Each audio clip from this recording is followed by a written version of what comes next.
Through out the journey wrestling में आपने support किया है, तो मैं उम्मीद करती हूँ कि मैं आपकी उम्मीदों पे खरा उतरूँ बिल्कुल। और कांग्रेस पार्टी का मैं बहुत बहुत धन्यवाद करती हूँ, क्योंकि जब बोलते हैं ना कि बुरे टाइम में पता लगता है कि अपना कौन है।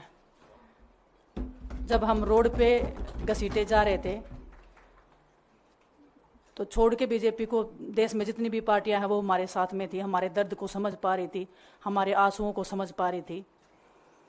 मैं बहुत प्राउड फील कर रही हूँ कि मैं एक ऐसी पार्टी में, एक ऐसी विचारधारा में हूँ जो महिलाओं के साथ हो रहा अन्याय और उनके साथ बुरे बर्ताव के खिलाफ खड़ी है। वो लड़ाई लड़ने के तैयार है, सड़क से लेकर संसद तक।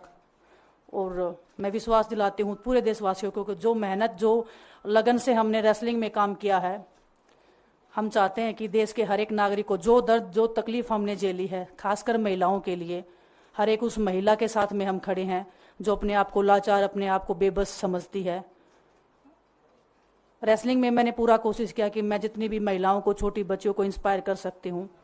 मैं चाहती तो मैं जंतर मंतर पे रेसलिंग छोड़ सकती थी, और सभी लोग भी मान रहे थे, पूरा देश इस चीज़ पर विश्वास कर रहा था, क्योंकि बीजेपी आईटी सेल ने उस चीज़ को साबित करने की कोशिश की थी कि हम चले हुए कारतूस हैं, हम ख़त्म हो गए हैं, हम पॉलिटिक्स कर रहे हैं।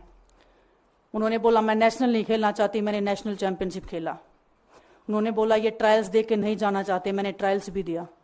उन्होंने बोला कि ओलंपिक्स लेवल तक नहीं जाना चाहते, मैं ओलंपिक्स में गई, मैं फाइनल्स में गई। अनफॉर्चुनेटली परमात्मा को कोई और चीज़ मंजूर होगी।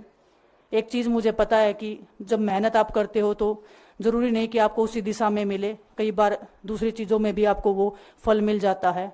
और परमात्मा ने मुझे मेरे देश के लोगों की सेवा करने का जो मौका दिया है, वो मैं मानती हूँ कि उससे बड़ा पुण्य का काम कोई नहीं हो सकता है।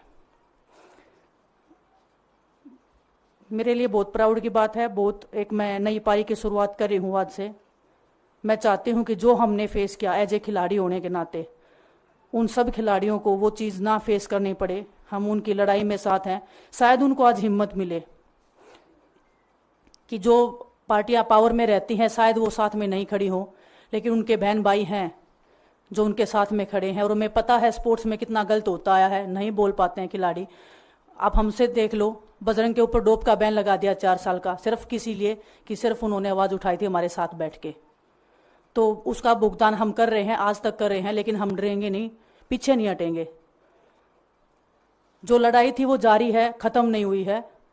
कोर्ट में हमारा केस चल रहा है, वो लड़ाई भी हम जीतेंगे, ज़िंदगी की जंग भी हम जीतेंगे।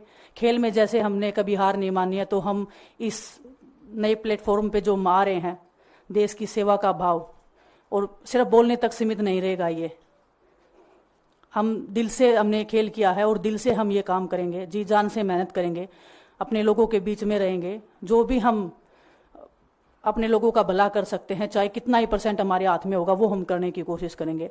और मैं अपनी बहनों को बताना चाहती हूँ कि आपकी बहन आपके साथ में है। किसी भी मुसीबत में, किसी भी पल, किसी भी क्षण आप ऐसे मत समझना कोई भी आपके साथ में नहीं है। जब कोई नहीं खड़ा होगा तो मैं आपके साथ में ज़रूर खड़ी रहूँगी, कांग्रेस पार्टी आपके साथ में ज़रूर खड़ी रहेगी। ये हमने फील किया था, और मैं वादे से कह सकती हूँ, दावे से कह सकती हूँ कि बिल्कुल आपके साथ भी खड़े रहेंगे। बहुत बहुत धन्यवाद आप सबका।